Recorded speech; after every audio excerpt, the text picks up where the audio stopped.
Bloch कौम के नाम है। बलोच का लफ्जी मानी है बुलंद ताज।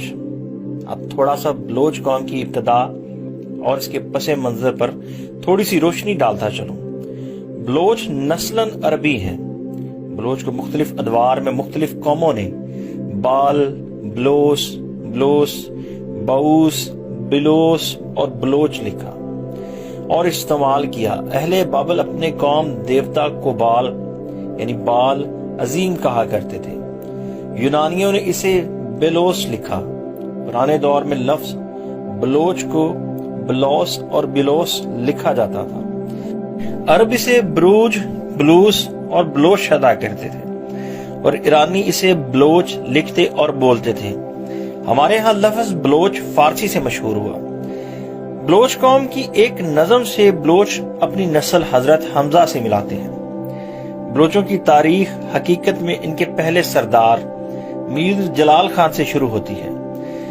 बलोच कौम के मुताबिक सरदार मीर जलाल खान का शजरा हजरत हमजा से मिलता है, जो नबी पाक सल्लल्लाहु अलैहि वसल्लम के चचा और सैयद शुहदा थे। हजरत हमजा की कुनियत अबू अमारा, अबू याला और लकब सैयद शुहदा था। आपकी 3 शादियां हुई। तारीख में आपके 6 बच्चों का जिक्र मिलता है। आपका बेटा अमार बिन हमजा, जो कबीला खजरज के सरबराह कैसल नजार की बेटी खौला बिनते कैस से था। बलोच अपना शजरा नसब उससे साबित करते हैं। अमीर जलाल खान के 4 बेटे थे। उनसे कबाइल की तकसीम का काम शुरू हुआ। मसलन मीर रिंद खान से रिंद, मीर लाशार खान से लाशारी, मीर हूद खान से हूती और मीर कौरी खान से कोराई कौम और जतोमाई से जतोई बने। बलोच कौम का एक और दावा भी है कि इस नस्ल अमीर हमजा ने इमाम हुसैन की करबला में भी मदद की, पर इसकी तारीख भी एक नज़म के सिवा कुछ भी नहीं, इसलिए मैं इस पे कोई दावा नहीं कर सकता। बलोच की इस नज़म के मुताबिक इमाम हुसैन की शहादत के बाद वो बम्बोर या भम्बोर पहुंचे और वहां से सीस्तान और मकरान आए। नज़म का तर्जुमा कुछ यूं है कि हम अमीर हमजा की औलाद हैं, नुसरत यज़दी हमारे साथ है, हम हलब से उठकर आए हैं, यजीद लानती से लड़ने के बाद करबला और बम्बोर को पीछे छोड़ते हुए हमने सीस्तान के शहर में डेरे डाले हैं। बलोचों का दावा यह भी है कि हमने ना सिर्फ इमाम हुसैन का साथ दिया बल्कि रसूल खुदा सरवरे कायनात हजरत मोहम्मद सल्लल्लाहु अलैहि वसल्लम साहिब लौला का साथ भी दिया। जब वो बेयारो मददगार थे तो बलोच कौम ने अपनी कौम से 5 बहादुर मुंतखब किए और उन्हें रसूलुल्लाह सल्लल्लाहु अलैहि वसल्लम की हिफाजत के लिए भेजा। इस बात का भी पता बलोची की इस नज़म से लगता है, जिसका तर्जमा कुछ इस तरह से है। 5 बहादुर रसूलुल्लाह सल्लल्लाहु अलैहि वसल्लम की खिदमत में खड़े थे। जब खुदा के दोस्त नमाज पढ़ते तो वो पहरा दिया करते थे।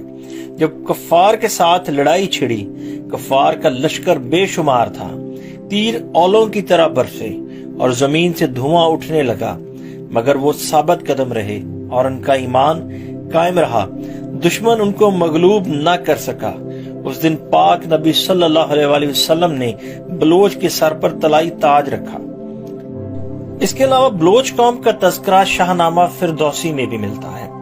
इस शाहनामा के 3 अदवार में बलोच कौम का जिक्र है, जिसके मुतल्लिक मैं किसी अगली वीडियो में तफसील से बताऊंगा।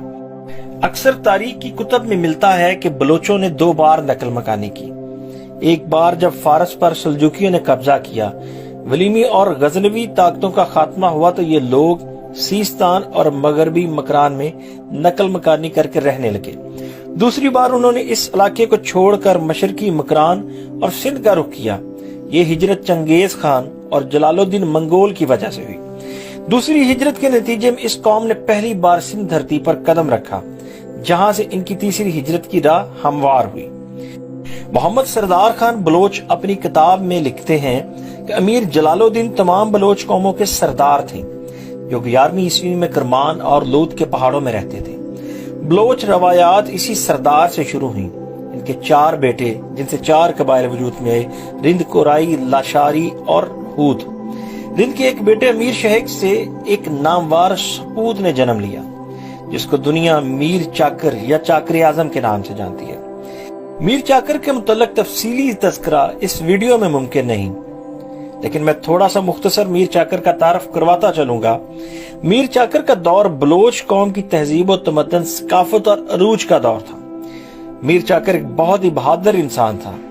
وہ نہ صرف اپنے بہادر دوستوں بلکہ اپنے بہادر دشمنوں کی بہت قدر اور تعریف کیا کرتے تھے۔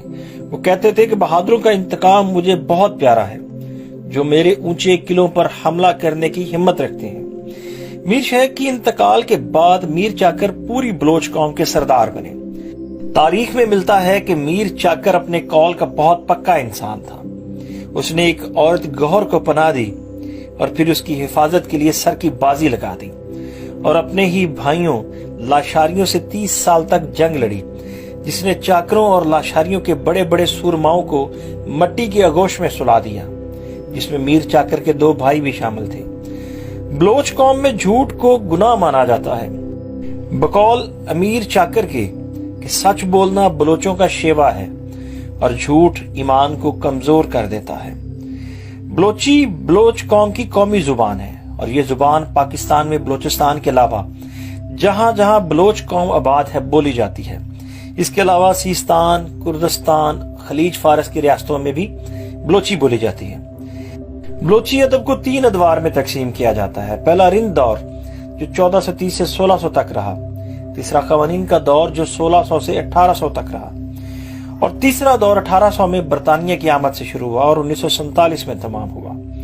چوتھا موجودہ دور جس کا آغاز قیام پاکستان سے ہوا۔ بلوچ قوم میں بہت سارے شعراء نے جنم لیا، جن میں سے چند کے نام میں بول رہا ہوں۔ میر چاکر خان رند، میر بیورخ رند، سردار گورہام لاشاری، میر ریحان رند، خان عبداللہ خان۔ بلوچ میں ویسے تو بہت سارے قبیلوں سے قبیلے بن گئے ہیں، پر چند مشہور قبیلوں کا میں ذکر کرتا چلوں۔ رند، لاشاری، جتوئی، مینگل، مری، بلیدی، بگٹی، ریسانی، کیلانی، میروانی، کرد، جعفری بلوچ، میرالی، جمالی، روکانی، ہوتی اور زرداری وغیرہ۔ بلوچ ایک غیور اور بہادر قوم ہے، اور پاکستان میں بسنے والے سب اپنے پاکستان سے بہت پیار کرتے ہیں۔